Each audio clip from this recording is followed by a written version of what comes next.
So just received the Brax3 phone. I'm gonna try to unbox it. I ordered this December 11th and I just got it. I'm in Canada, so we were supposed to get it before the US. I thought it was a Amazon package. Oh, it's the Brax phone.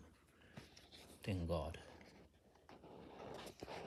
It's about fucking time.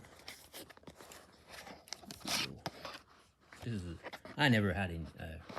I never bought an iPhone. So this is my first phone. So there you go. It's kind of heavy, but I don't know. So there you go. I actually bought 2 of them.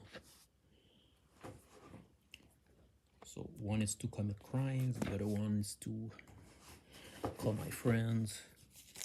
Oh yeah, I don't have any friends. It came with also, I think that's when you pre-ordered, like a screen protector and a phone protector, I guess. So that's it. So it's July 25th. So it's shipping all right.